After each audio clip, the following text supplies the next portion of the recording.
So now I will leave the floor to Rémi, who will talk about quantum networks for 5-year-old network researchers, and I hope that it will be also okay for researchers that are older than 5-year-old. Yeah, so the premise for this presentation was that last year we had a few presentations on quantum networks, but more looking at the quantum aspect and sort of a deep dive into how quantum mechanics work and how they're interesting for us. But we had a few demands for, can we have a low physics version of those presentations to really not do the physics, but understand what the networks are about, so that as network researchers, we know what the research opportunities are in this domain. So this is going to be a bit of an awkward talk because you really have to have the right expectations going in. I'm not, or very little, going to talk about quantum physics or quantum computing, for example. I will be talking about qubits because I have to, but I'm going to lie a lot about them to make it simple. But the fundamental aim is to really get a feel for what quantum networks are, how they differ, possibly a bit of the applications they enable, so that we know as network researchers what we're getting into. So as I said, there will be a lot of lies. For those of you who are knowledgeable in quantum physics, quantum mechanics, or even quantum networks, it's going to feel a bit weird at first, but bear with me, and I will try at the end to sort of summarize the lies, but it's for the best, I hope. So, to begin, why are we looking at quantum networks? Why are we interested in these networks?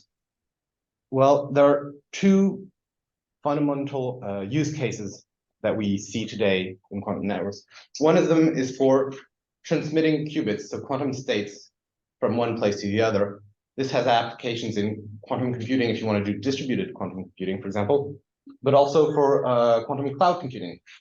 This would be if you imagine that we as users on our small laptops want to run quantum algorithms, we won't have the power, but we may have just enough power to communicate through a quantum network with a quantum cloud. And there are advantages to actually do quantum communication with the cloud rather than classical communication and then have the cloud do the quantum computing. I won't go into the details, but security-wise, we have guarantees that we cannot have with classical communication.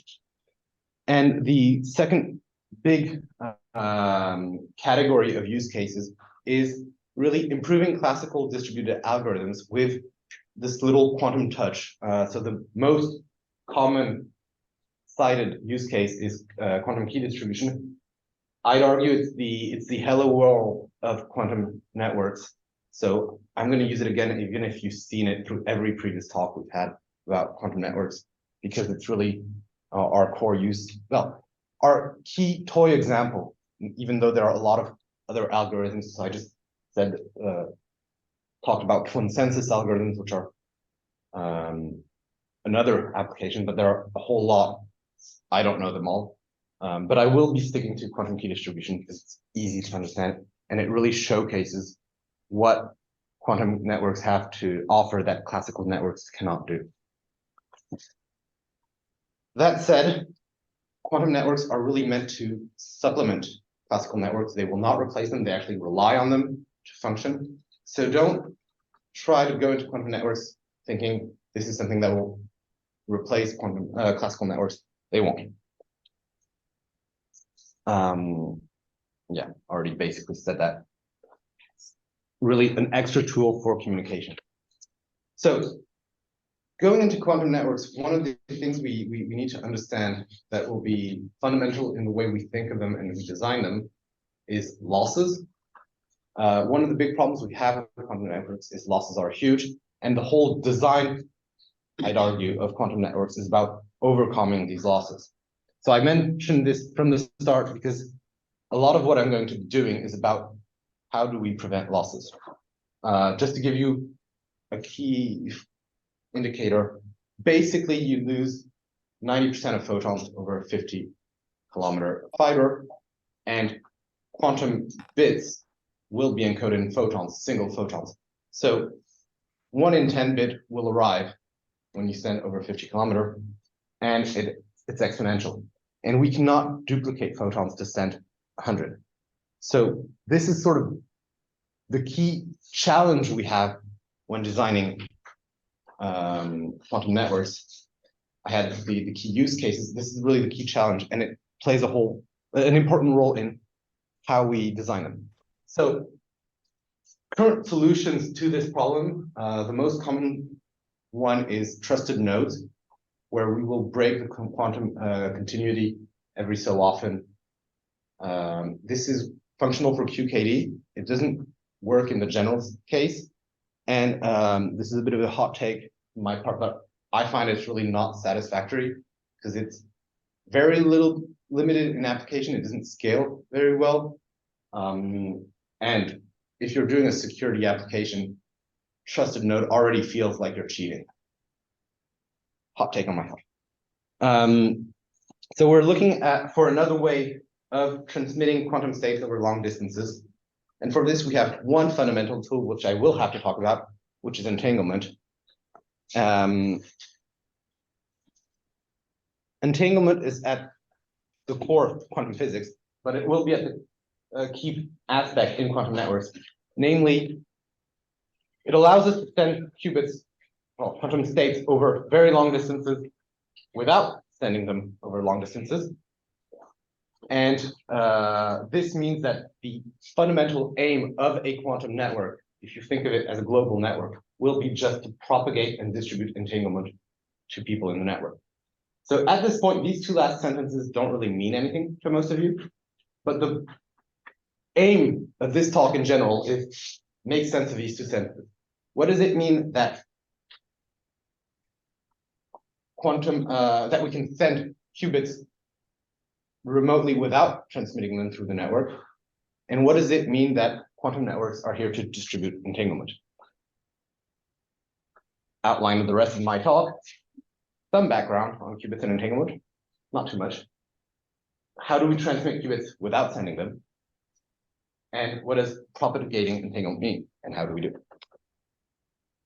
I don't think I have an hour's worth of content, so don't hesitate to ask questions. So we'll start with qubits. So qubits are really the core of quantum computing, and they will be what we try to send over the network. It's a quantum state. The best way to start looking at qubits is to compare them to classical bits. So what is a classical bit? It's basically something that can be in one of two states, 0 or 1. And what is a qubit? Well, the simplest way to think of them for quantum networks is to imagine they can be in one of 4 states. So this is where I see who knows quantum physics and sees the lie straight up. Basically, for now, we'll consider there are 4 states for a qubit, and I'll call them up, down, left, right. Doesn't really matter. Some background, not very important, but often we always need to encode these quantum bits in quantum particles. So the 2 classical examples we generally give are photons and electrons. Photons are great for transmitting over the network. Electrons are great for storing locally. And we know how to pass a quantum straight from one to the other through what we call transduction. Basically, the takeaway message is we have what it takes to build quantum networks because we can send photons and store them somewhat. The problem with qubits is that you can't just look at them and know what state they're in. If you have a classical bit stored in a computer, you can look at it, you know if it's 0 or 1. If you have a qubit, you know nothing about stored in an electron, you can't just look at it and know what state it's in. You have to do something we call measuring. You have to observe it. And as you've probably heard in quantum mechanics, observing a system changes its state. So we will have to measure qubits. And what measuring qubits does is it changes the state of the qubit and tells us what the new state is. It doesn't tell us anything about the old state. course, it doesn't change the state arbitrarily. And this is where we're going to be able to leverage some power. Now, for purposes of quantum networks, we're going to suppose there are two ways of measuring qubits: vertically, horizontally. We'll call these the two measurement bases. And in our networks, we'll be measuring qubits in those two directions. So to understand how measuring works and how it affects qubits and what information we can leverage from this, the best is to look at what happens when we measure qubits. So if I measure vertically a vertical qubit, the state doesn't change, and I know what state it's in. Easy. Horizontally, same thing. If I measure horizontally a horizontal qubit, the state doesn't change, I know what state it's in. Where it gets tricky is if I measure in the wrong direction. Say I vertically measure a horizontal qubit, well, that qubit is the state is going to change, and there's a 50-50 chance that it'll go up or down, completely random, and I will know what state it is in now, not what state it was in prior to that. Same thing if I horizontally measure a vertical qubit. Now, an important aspect to keep in mind at this point, showing everything, is when I do the measure, I know what state the qubit is in now. I don't know what orientation it had prior to that measurement.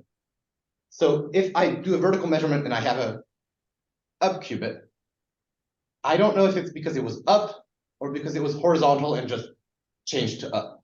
And I don't have any way of knowing that even prior to the measurement or anything. The orientation is not something I have access to. So if I have an unknown qubit, I'm pretty much at a loss to grab that information from it. I can measure it, but I don't know what to make of that information. Of course, the idea is we sometimes have information on the qubit. Few side notes. One, you cannot clone a qubit. Otherwise, I just clone it 100 times, measure it 50 times horizontally, 50 times vertically, and I know what state it was in. But you can create a qubit in a desired state. So I can create one qubit, know that it's up, and then do stuff with it. We'll see in the next slide the first application where somebody creates a qubit in a known state, sends it, and somebody receives a qubit in a state they don't know. And this is where we can start to do interesting stuff. Finally, to sort of bridge the gap with classical bits, we generally interpret up and down as 0 and 1 when we measure it, and left, right as 0 and 1 as well. So measuring a qubit reveals 1 bit worth of information there. So as I said, our hello world example is quantum key distribution. The reason it's the basic example is because with what I've given you already, we can already explain quantum key distribution, which is not the case for other distributed algorithms. So quantum key distribution is a cryptography solution provided by quantum networks to basically share secrets between two parties. Yes, go ahead. I'm a little bit confused. Can we go back? Yeah. So can we do both? No. Measurement, vertical and... Well, okay, I should have said that. If you have a qubit arriving, you measure it, it changes the state. So if you measure it again, you're not measuring the original qubit. This is why it's important. Yeah, no, it's good. It is what we call no commutation. Okay, yeah. Yeah, so depending on the order you do the things, you may have not the same. I see. Yeah. Yeah, this is where it's important that change of the state and that you cannot clone it. So is it okay to think as if you measure vertically, you destroy the horizontal dimension? Yeah, since you can recreate a qubit, and that you know the new state, you can think of it as when I measure it, I destroy it because I can recreate it in the measured state. It comes down to the same thing. So sometimes we say that measuring it destroys it. It really comes down to the same. But it's a good way of seeing what you can and cannot do with qubits. Yes. Just one application that you can think about in this slide, which is very simple, is that you can create a random bit generator. You prepare the qubit, for example, horizontally, so left or right, no matter. Then you do a measurement vertically. Then with 50% you will measure up, 50% Yeah, so it's a way to create random numbers. This is basically the quantum number generators basically use that principle. The quantum random generator can be something like this. There are other ways of it. Oh, just another question. Yes. So maybe, Go ahead. to pay attention, but how do you define vertically and horizontally? For the measurement or for the qubit? Both. I have 4 states and 2 ways of measuring them. But For instance, simplicity, I call them up, down, left, how right. do you agree on the definition of vertically on one side and on the other? You agree. No, it's an interesting question. The question is quite simple. In fact, for qubits encoded in electrons, the axes are really the 3D axis in the range. So, And they cannot. They can. Of course, they can, but you can have some adjustment and in such a way that at some points you do the correction in such a way that you agree on the if it is an axis at a particular. Basically, there's And for the polarization is about the same. For the polarization, there is a division by half of the angle, but Yes, but it was possible to it is already related to our 3D real world. when you're sending it through fiber, you need some synchronization to make sure that the emitter and receiver are basically oriented the same way. This is something that happens by. I don't want to go into detail here, but basically, yes, you do need to agree, and it does require some synchronization.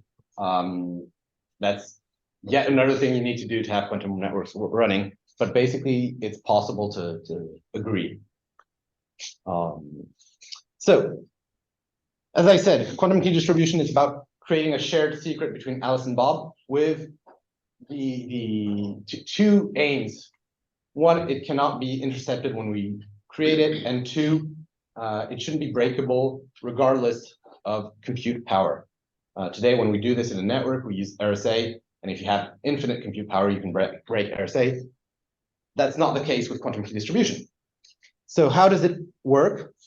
Well, Alice, our emitter, will create a random bit. So one of the 4 with 50-50, with 25-25 probability, send it to Bob, who will measure it along a random axis and obtain a random value, or not random.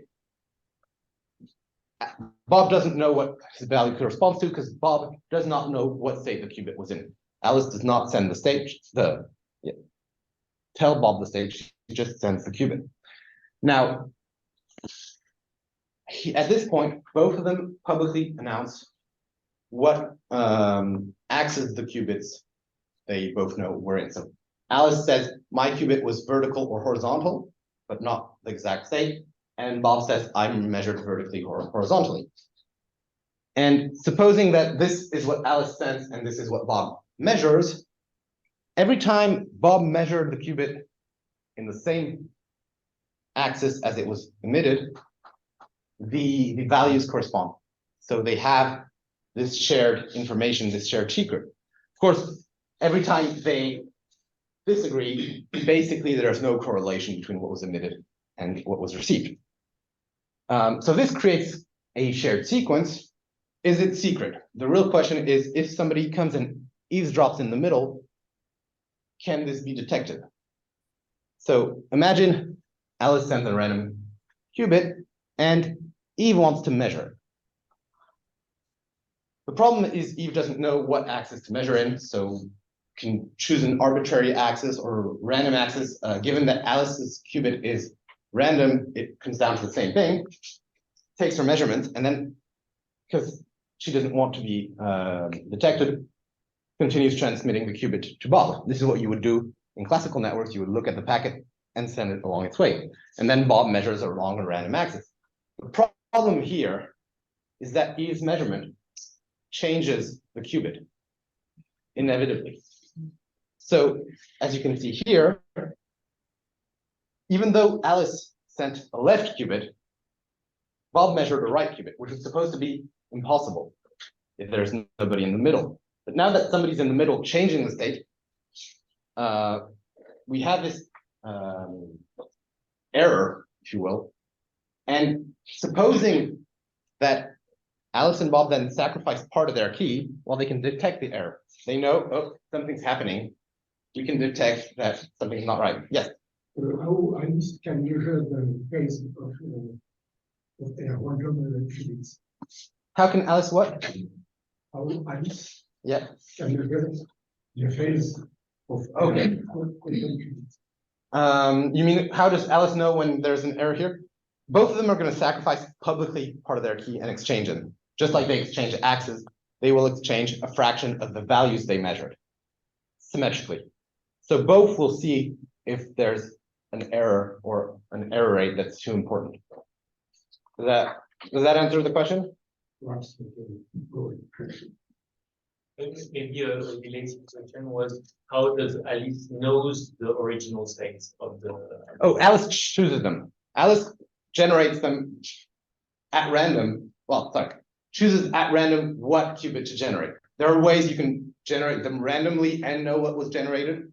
Comes down to the same thing, but basically, An easy way to do it is with photons. You can polarize the light, so polarized photons, and then you choose. You can rotate randomly, but with a random value that is known by Alice only. The state that you will send. It's a way to generate this kind of qubits. so now I need to move. Just to begin, is the random generator quantum as well?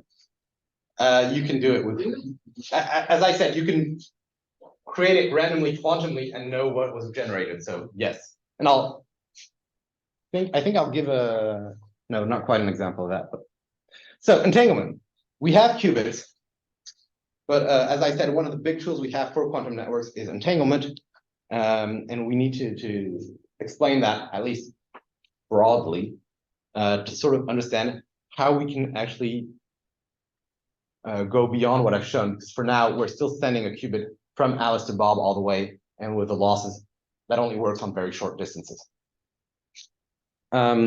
Just about I like the spooky action at a distance by Einstein. It is related to the EPR paradox for the one who knows, Einstein, Podolsky, Rosen, and it has been proven by NSP experimentally that there is something like this in our real world. NSP got a Nobel Prize last year for this. So, entanglement and bell pairs. If you recall the slide where I presented qubits, I wrote but didn't highlight 3 qubits. So this is qubits that are not entangled. That can be in one of the 4 states I presented, up, down, left, right. But not all qubits are in that state. Qubits can be entangled. So what does that mean? Well, when qubits are entangled, you have 2 qubits which are actually sharing a state. So we generally call them E-bits for entangled qubits. And when two entangled qubits for this talk, we'll say they form what we call a bell pair. And basically, this differs from classical qubits in that when I measure an E-bit from a bell pair, the measure is completely random. There's no right or wrong axis to measure. I will always have a 50-50% chance of measuring either direction. However, if I measure both E-bits, the results are not necessarily independent. They can be correlated. So to better understand exactly that correlation and how this happens, we're going to do the same thing as we did with qubits. We're going to look at what happens when we measure the qubit. One qubit, one E-bit. So suppose we measure the first E-bit vertically. What happens? First of all, both E-bits become free qubits. So now they both have one of the 4 states we know from previously. And of course, since we measured the first one, its state is vertical. This one, as I said, is completely random, 50-50, regardless of the axis I chose. Interesting though, the other qubit will be necessarily in the same axis, and more specifically, will be completely correlated with the first qubit. So if I measure vertically here, I will have, sorry, if I measure up here, I will have up here, down. So the takeaway message when I have a bell pair is if I measure one qubit, I know the state of the other qubit, even if it's miles away. And this is really the thing to keep in mind. I gain, by measuring locally, I gain distance knowledge. And then if I know what will happen if that other qubit is measured. Sorry, I don't understand the distance aspect. Here, measuring here, if these 2 qubits are 50 kilometers apart, They are entangled. They're entangled. This is the spooky action at a distance that Einstein did. They have a shared state. How do you know that? You don't. You have a qubit. You know because you know that it has been classical information that you created this data. Yeah, no, but just looking at it, you don't. Just looking at it, you don't. A qubit is a qubit. You don't know what state it's in. You don't it know. Can be free or it can be entangled. Ah, You don't know. What you know on this state, you don't know the state of each one individually, but you know they are correlated. So In a given way. No, well, you know if you transmit that information classically. when you say manage the weight, it's assuming the both have survived. Yeah, Okay. So if they survive, then I'm not they going to go can- into the details of what happens when one is lost and not the other. But If they survive, then yeah, if both have survived, entangled qubits, you have to create them locally in the same place. Then you can send one away or send two. You have two entangled qubits. There's no physical link between the two, like there's a quantum physical link, if you will. But modifying one, so observing one will change the state of the other. This is really the weird, gets under your skin sort of thing that makes all of this fun, but kind of surprising. But what's something that has been said by Rémi is very important. They have first been created locally, so that they have interacted. This is why there is a correlation. Then you separate them, they keep this correlation. So Okay. the spooky academic is the fact that they keep this correlation. You can infer something on the other qubit by measuring the first qubit. Okay. So this is how bell pairs work. You measure one, you know what the other is doing. And well, first to get used to it, we'll come back to QKD just to see how we can do QKD with bell pairs. So same thing, suppose we generate a bell pair locally and then send one of the E-bits to Alice, one of the E-bits to Bob, and both of them are going to measure according to a random axis. So they're going to have their measured values, which are going to be something like this. And if we compare what Alice measures and Bob measures, we still have this fundamental property that if they measured in the same axis, they have the same value. So this is another way of doing quantum key distribution. It's the one that's done with satellites, namely, where satellites will create in the satellite a bell pair and send the two E-bits to the ground to distant locations. They will be measured, and there's a shared secret. Magic. And nobody can intercept that. So again, QKD, hello world. But it really shows how this entanglement really allows us to do things at a distance. And now I have to look at how I'm doing on time, halfway through. I have a short version and a shorter version, yeah. Yeah. They're in a shared state. There's no, okay, coming back to entanglement. Entangled qubits form one state. There's no, in classical computing, when you have a byte, 8 bits, the state of the byte is the product of the state of those 8 bits. When you have entanglement, that is no longer true. An entangled state is not the product of two free states. It's one state where you can't really describe it individually. Again, you want to say, I have a qubit here, what's its state? You can't describe its state without really referring to the other. It's a joint state between two. The whole is not the sum of the parts. And this is a tricky notion to get into. But yeah, you really need to think of it as a whole, as two entangled qubits that form one state. So it's smaller than the sum of the parts. It's like, A lot. in some sense, it's bigger, the tensor product is bigger than the Cartesian product. It's actually bigger. Exactly that.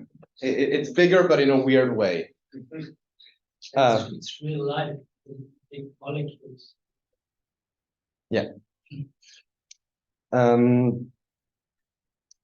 So here I have a short version and a shorter version.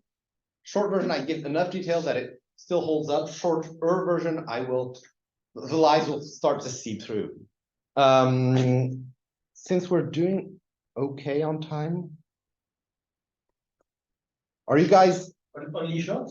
Yeah, only short. It depends. If some people are already feeling like they're at the limit of what weirdness they can. All right, short version it is. So talked about bell states. There are actually 4 bell states.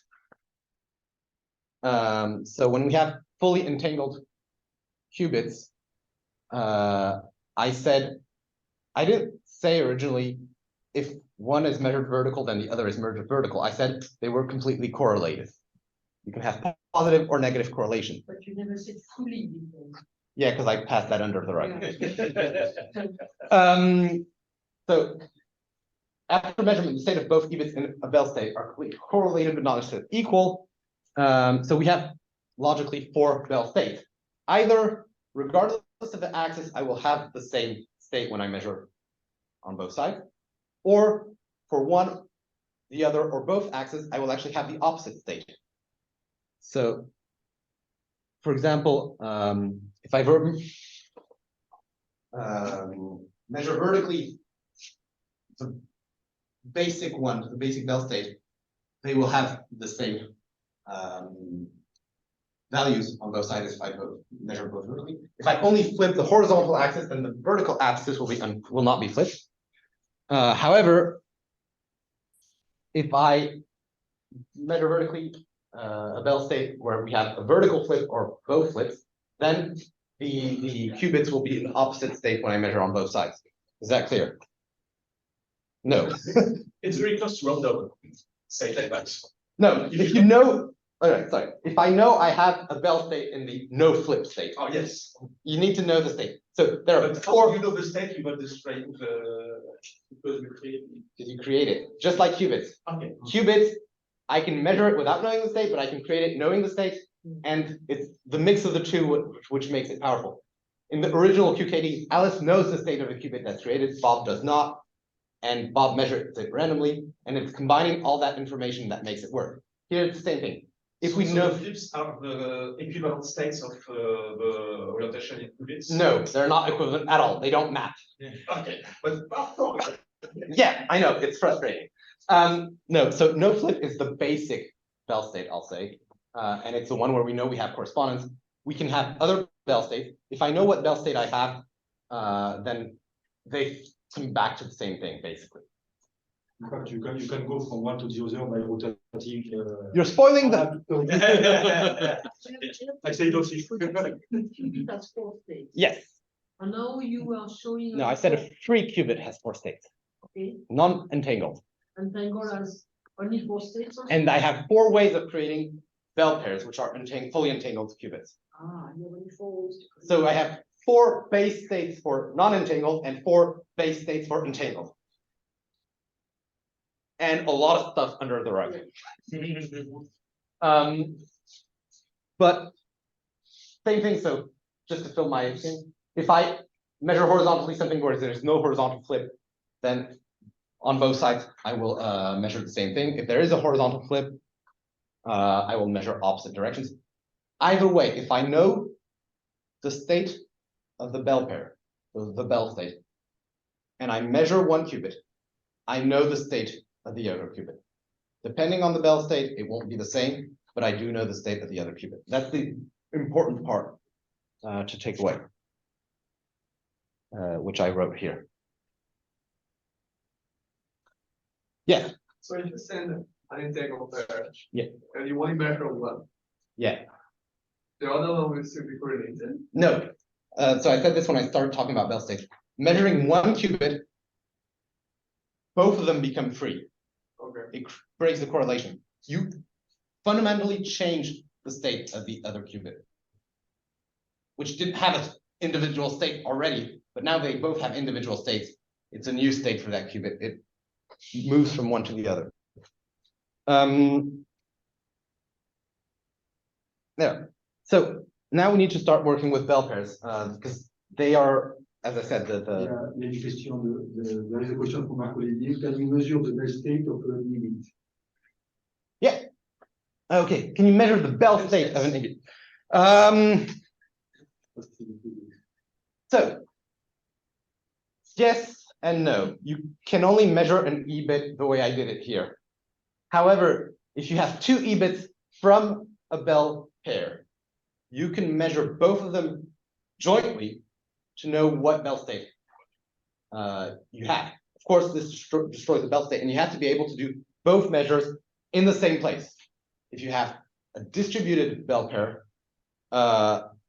you can't just measure both of them remotely and know what the state was. That measurement, which is kind of special, is called bell state measurement, and it's coming 2 slides down. I hope that answers the question. If not, There was another question. Can you set the bell state on the limit? so when you create the bell state, you decide which one it is when you create both of them.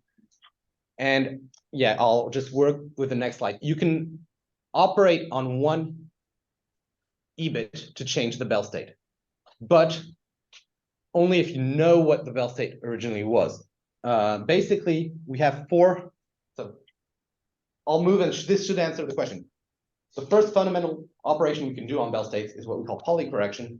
Basically, we take one EBIT, we apply a quantum operation to it, and that operation will change the bell state. So we have 4 bell states and 6 ways of changing. And basically, each polycorrection will allow us to move between bell states in a different way.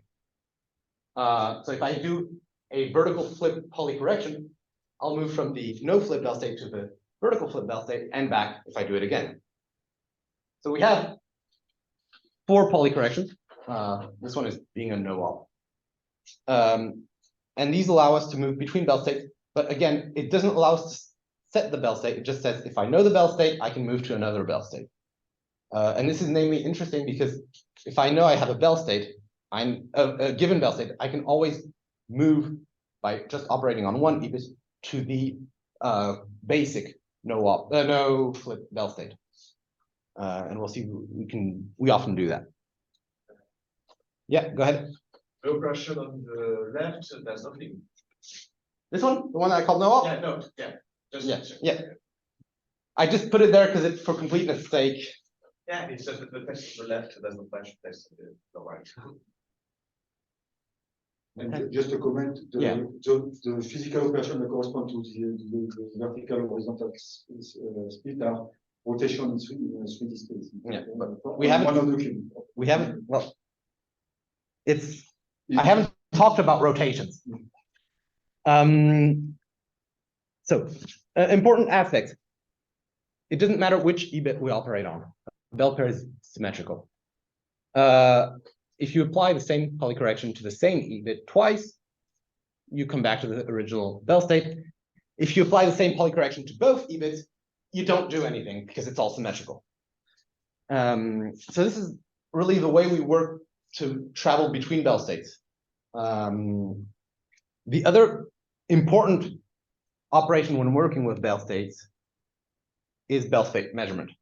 So as I said, we have a special 2-qubit vertical measurement operation, which is called the bell state measurement, which must be done locally, but which will reveal the state of the bell pair. So the result applied to a bell state will be deterministic, and based on which of the 4 results I get, I find out that the original bell state was one of the 4 possible bell states. Note that this destroys the bell state, because again, it's a vertical measurement, so now I have 2 free qubits there. So as such, this operation is interesting, but it doesn't tell us a lot. What's interesting is when we do this, but 2 qubits that are not entangled, or not one bell pair. There is a fun aspect to this, is if I send, so we said if I send a qubit through a network, somebody interested in it cannot find what its state is. If I send 2 EBITs from a bell pair in a network, somebody interested in them can find out what state they're in. It's counterintuitive, but it works. So now that I have 4 bell states, polycorrection, and bell state measurement, we can start to bring it all together. So we want to come back to what we said originally, and what is this talk about? This talk was about, I'm missing a slide here. How do we transmit qubits without sending them through the network? And what does it mean to propagate entanglement? So the answer to those two questions are quantum teleportation and entanglement swapping, which I'm not going to present. I'll start with quantum teleportation. So the aim is Alice has a quantum state, any quantum state here, she wants to send to Bob, and Alice and Bob share a bell pair. And what we're going to see is the quantum state A can be sent to Bob without ever sending that qubit through the network. Remember that this bell pair is arbitrary. A no-flip bell pair is equal to another no-flip bell pair. It's not in any way correlated to the state A. It's just been generated completely independently. So what do? We do a bell state measurement on these two qubits. So this is not these two, it's really these two. So now what we saw earlier about what this means doesn't hold. And in fact, when we do this, we obtain one of the 4 bell states, because a bell state measurement says one of the 4 bell states. But this will give us any of the 4 completely randomly, same probability, 1/4, 1/4, 1/4, 1/4. So we get a measurement which is completely random. And yeah, because we measured these, Bob's qubit is no longer entangled, so he has a qubit B, doesn't know what state it's in. We send the 2 measured bits corresponding to the bell state to Bob, who does a polycorrection for that bell state. So Yeah. you send this classically. These are 2 classical bits Okay. that we send, and Bob does a polycorrection corresponding to those classical bits on his qubit. And the magic happens, and Bob has A. So what's interesting here is, from the network aspect, we have 2 completely random bits, and they're completely random regardless of A, the bell pair, etc. A completely arbitrary bell pair, and we transmitted A. So when we do this, here, since this is an arbitrary bell pair, it's easier to create through the network without, and if we lose some until we get one, we're okay. A is never sent through the network, never sent through fiber, won't be lost through fiber. Operations can still fail, but we've solved the problem of losing the state we're interested in by sending it through the network, by not sending it through the network, but still getting it at the end. Is that clear for everybody? How do I listen Bob share a bell pair in the first place? Part 2, propagating entanglement. Thank you for the transition. No, but before. Go ahead. If they are close enough, they can just be a bell pair that is which qubits are sent to Alice and Bob. And so some qubits may be lost, but with some I'll get there. I'll get there. But, so because you are using normal transmission Here, and quantum transmission. Yeah. That seems to mean that quantum networking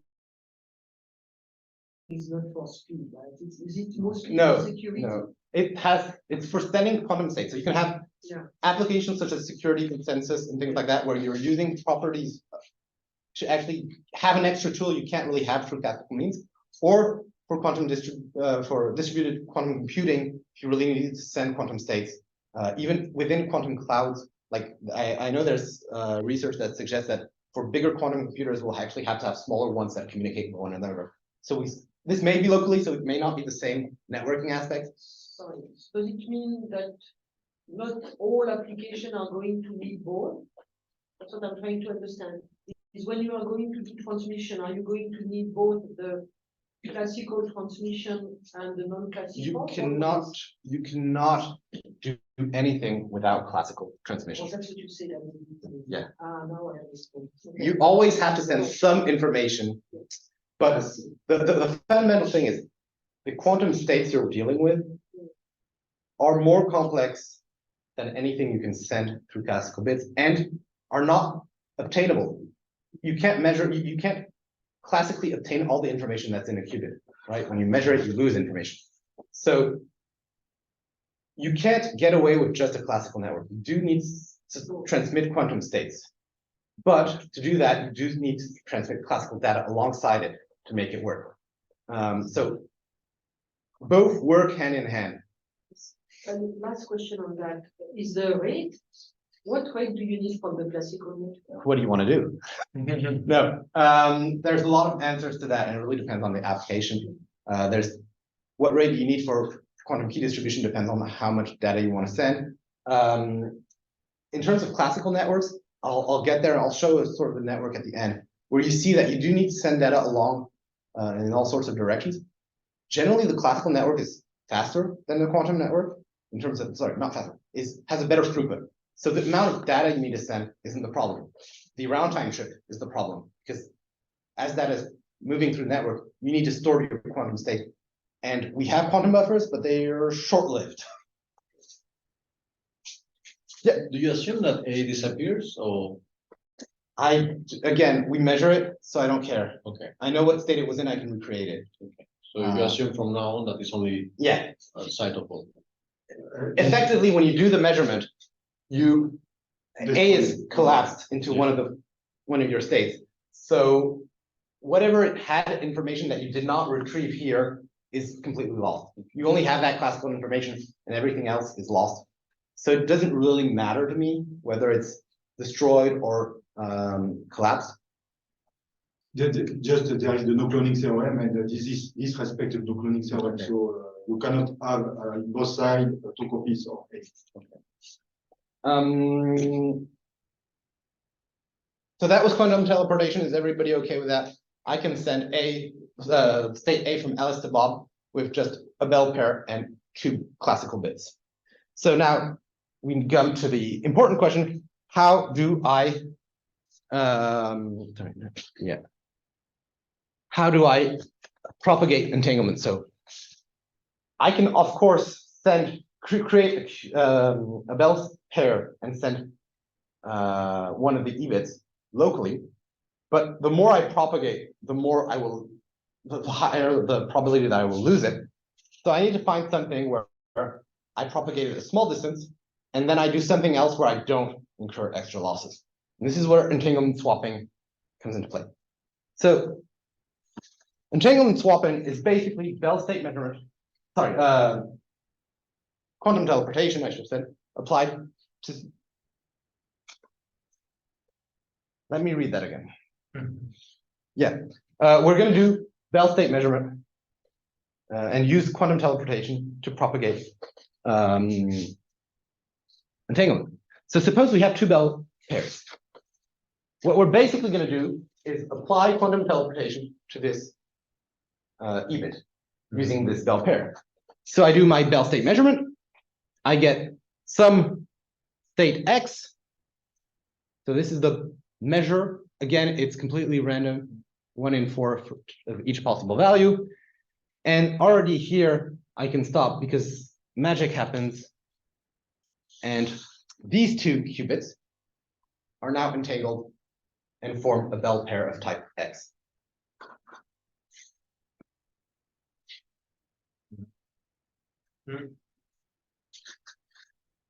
So if Alice is here, somebody in the middle is here with these 2 qubits, and Bob is here, this person does their bell state measurement, and now Alice and Bob have an entangled bell pair. They don't know which one, because only the person in the middle does. So generally what we do is we take that data in the middle, these 2 bits, and send them to one of them. Oh, yeah, I'll get that. Send them to one of them. And either they know what state it's in, or they do a polycorrection, and now both of them know it's in the original state.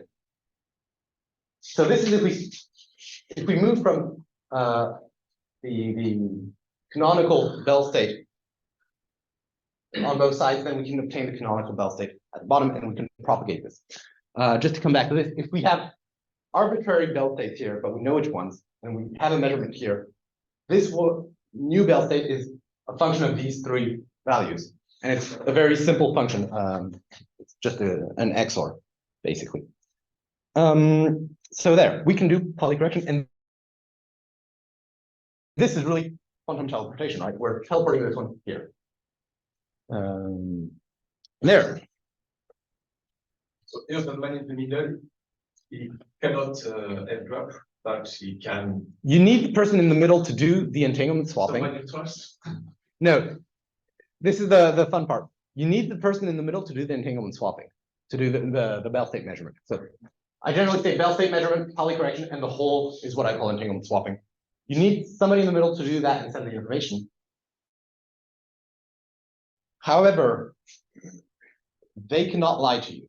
If they don't do it properly, try to eavesdrop, you will detect it.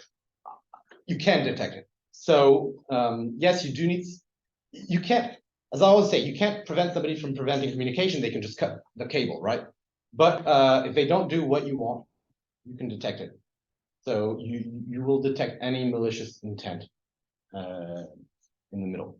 And the reason for that is that at the end, what is given to the end users, the endpoints, is a bell pair. And if it is not a bell pair, it can be detected. It's a bell pair in the right state, and you can detect it. You can detect it statistically over a number. So basically, so what you do is, what can do Alice and Bob at the endpoints, they can do some, so they can sacrifice some of the bell pairs and do some measurements to check if it is really a bell pair.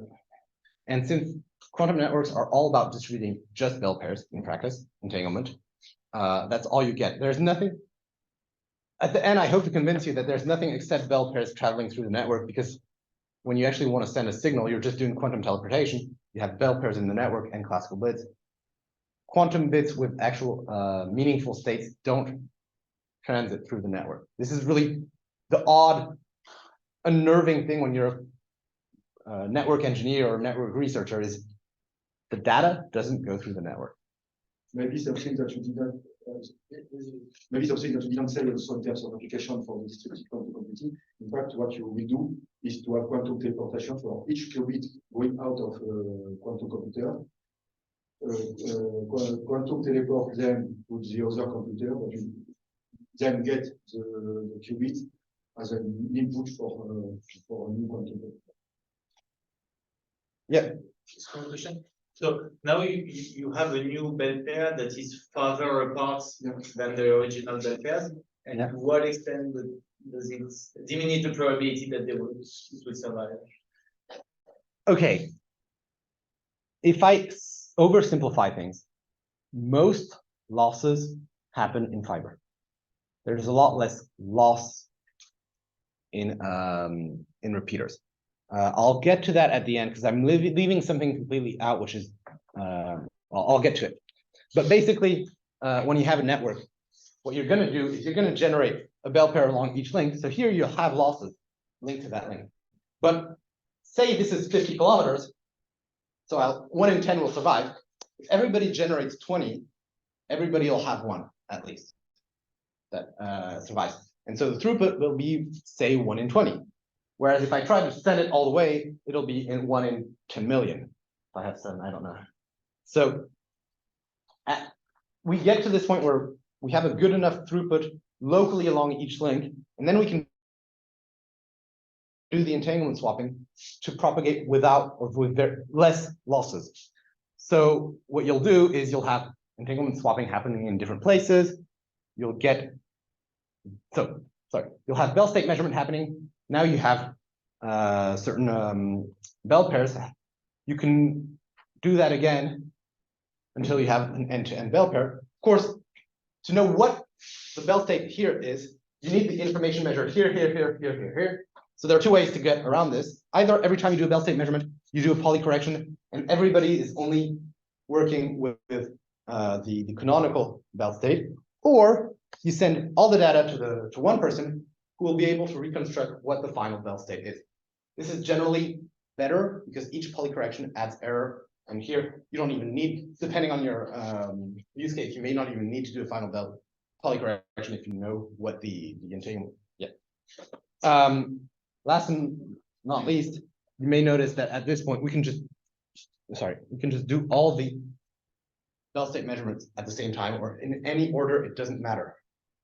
And this is where it gets fun from a networking perspective, because we're used to having stuff where data goes in a path from start to finish, and does local operations, next hop operations. Here, the algorithm to create end-to-end entanglement is completely distributed. There's no specific order. There's a path, but everything can happen in really whatever order. And so, yeah, basically the protocols we're used to working with on classical networks aren't quite fit for that. It feels like something we know, but at the same time, there's a lot of difference in the way we can conceive protocols in the distributed aspect of how do I get the right data at the right place. Keep in mind that since everybody's generating bell pairs until they have one that matches, and then we're going to use that one to do the quantum, the entanglement swapping, we also need to know exactly which qubits are paired with which qubit at any moment in the network. But that would require too many communications. So how do we know at the end? Because Bob generated 50 qubits, Alice generated 50 qubits. How do we know which one is matched with which one? This requires what I call consolidation throughout the network. So there's a whole lot of distributed algorithms, classic algorithms, to understand at the end who's paired with who. And for me, most of the work that has to be done at the stack level, at the network, global network level in quantum networks, is all these protocols that make it work, that are completely distributed, very different from what we know, and at the same time, classical network protocols. So this is kind of what I wanted to get to. I'll wrap things up really quickly. Okay, things I left out, because there's a lot. So decoherence, this is important. I talked about loss, and I hinted at the fact that there was noise. Unlike classical bits where we can correct noise rather easily, qubits, the randomness takes over time. So they decohere, meaning even if a qubit was originally up, the more I wait before I measure it vertically, the more there's a chance I will still measure down because noise happens. So we have algorithms for compensating for loss and noise, but they're distributed algorithms with classical communications all over the place. They have to be integrated to our protocol stack. And so there's a lot of work to do there as well. I also left out qubits and continuous variable quantum state. Basically, I focused on qubits and oversimplified qubits, to be precise, but quantum states can be a lot more complicated. I'd argue that in the network, qubits are enough. I know people who do continuous variable quantum networks would probably disagree. This is the one I'm interested in, so the one I presented. But these things exist, and I kind of wanted to highlight that what I showed here isn't the whole picture. Quick, very subjective view of research opportunities at links. So as I said, the routing feels weird. It's both, there's a path, but we're not propagating along that path, not in a linear fashion. So a lot of things feel both natural and unnatural. There's also weird queuing theory happening in places. When you think about at each link, I'm building bell pairs until I have some that actually transmitted properly, and I combine those. There's sort of a queue at each link of the bell pairs that have been successfully distributed there. And so there's a lot of stochastic network calculus for me that can be done in quantum networks. That is both the same theory and a different application, a different setting. So there's a lot of stuff there that can be done. One of the things we're interested in is if we have a correct model and we can do proper network calculus, we can start to see what are the actual requirements in terms of hardware, through losses, through decoherence, and things like that, that we need from the hardware to actually have functional quantum networks, so that we can sort of predict when are we going to get there. And a lot of other stuff. So as I said, there's other distributed quantum algorithms which on their own are worth a look. There's the general architecture of the quantum internet, protocols, things like that. And last slide, because I think I'm out of time. Yep. The lies, because I said I lied a lot, and I kind of want to admit it. So qubits are not in one of four states, they're in one of an infinity of states. Any three-dimensional unit vector basically can map to a qubit and vice versa.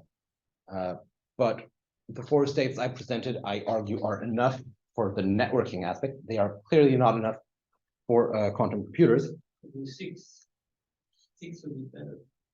I could have done 6, but I'd argue that 4 is enough. Yeah, but Six is closer to reality, but most applications. Yeah, I know, but people don't like the imaginary. So Yeah, they and- like 6, but 6 but- from a mathematical point of view, you have the From the model point of view, MUD, yeah. which is mutually unbiased basis, which are really It's- something which is I'll- complete. I'll get there in 2 lines as to why I think 4 is enough for the networking consideration. But I agree. So again, I said there were 2 measurement bases that are in infinity. Any direction in space, 3D-dimensional space, is a measurement basis. And the idea is the closer your measurement basis is to the unit, to the qubit you're measuring, the more the result will be deterministic based on the state. The more they're orthogonal, the more it'll be random. The sixth state he's talking about is, so you have vertical and horizontal, but you can also. Left, right, forward, and back. Yeah. Yeah, I could have added forward and back. From a quantum point of view, it gives you what you call the maximum. Yeah. Yeah, I fully agree. No, but the question is why people don't like it. I think it's more because Okay. they don't like imaginary now. I maybe that's not the reason I think 4 is enough. You do quantum physics in two dimension, but it's proved that you cannot. Yeah, no, you need 3, but I'll get there. So as I hinted at, Bell states are not the only entanglement possibilities. You can have partially entangled states where measuring one EBIT gives you some information on the other EBIT, but not everything. You can have more than 2 qubits entangled. So you have 3, 4, 5 entangled qubits. This is useful for distributed algorithms, consensus algorithms, things like that. But there are still only 4 Bell states, regardless of all that. And this is for me key to what's happening is since the whole quantum network is about Bell states propagating, and there are only 4 Bell states, anything extra is actually not seen in the network. This is why I say 4 states is enough. Is in fact, it's enough to work with the 4 Bell states and to every operation you do with it. So yes, when you do quantum computing and things like that, you need the 3 dimensions. It's always, if you look at optics, you can use the polarization Yeah. like that, but you can also use the rotation. Yeah, I agree. For the physics. But when you- But what he does, it's No, like, it's a bit, I agree. it's a bit like if you just Yeah. use the linear polarization. You don't use the circular polarization. And when you have Bell states, the problem is that 3rd dimension is dictated by the 2 previous ones. You have 4 Bell states, not 8. And which is why you can sort of ignore one of the 3 dimensions because it's dictated by the other 2. 4 Bell states and 4 quantum networks. I agree in general that you should not do this. No, you should, but you should also Yeah. be conscious that by adding just 2 more, You get the full picture, but at the same time, you don't get any more power from the network. This is why I agree, and yeah, so this is the discussion we just had. Basically, because there are only 4 Bell states, everything I passed under the rug doesn't change anything for quantum networks. I'm not saying that about quantum computing. But it's enough to understand, and most models we see of quantum networks actually just look at that in that sense, and it's enough. Yeah, that's my. Go ahead. Yes, and I was wondering, I appreciate a lot the effort of simplifying things in order to get everybody on the same page. I was just wondering why only pairs and no triples in your presentation? So I said there were triples at the end.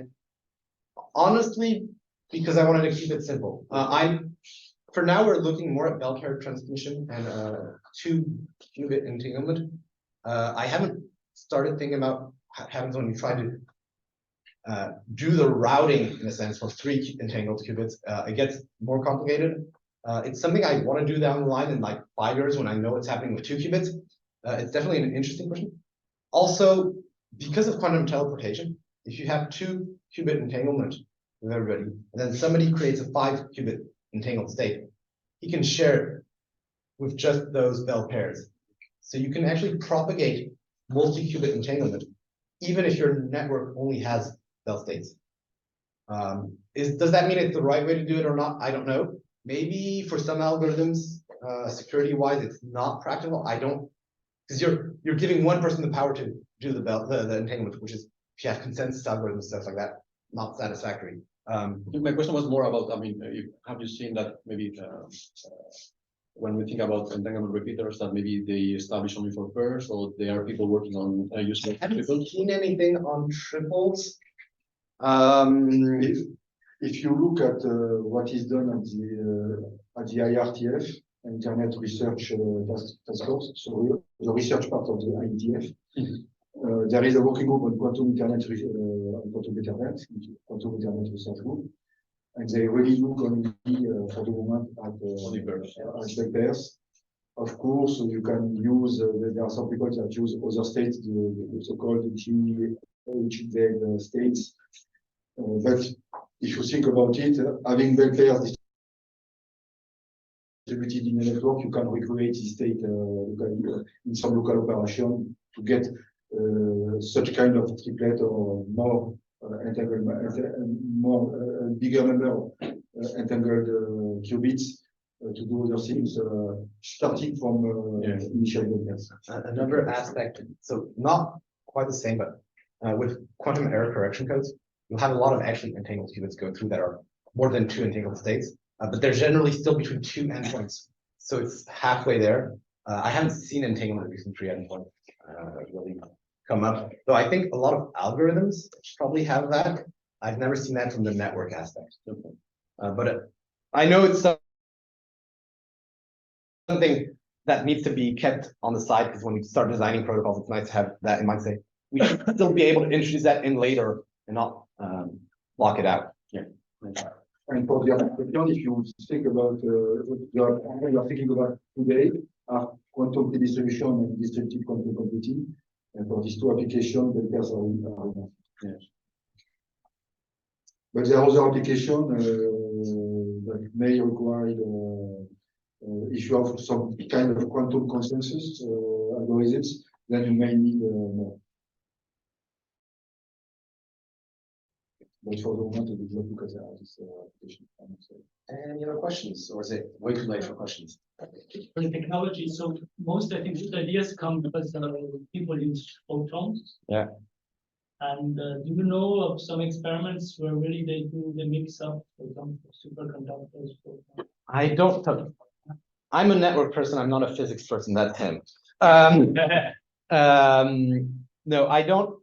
Because people say it's theoretically possible, but then to do it For transmission, I've only seen photons for now. For storage, there's a lot of solutions, and we know how to do The transduction. problem is not to switch from flying qubits photons to, but there has been some experiments. There was an article in Nature, I think last year, about it.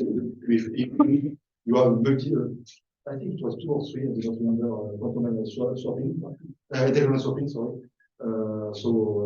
But the real problem today to have quantum networks that works today, it's not the case. It's really a quantum buffers. The problem is quantum buffers associated with the network. Even when they do satellites, it's still photons. I don't know of any non-photon flying qubit. I don't. Maybe there's no reason, because there's other stuff that you can create. But for now, I've only seen photons.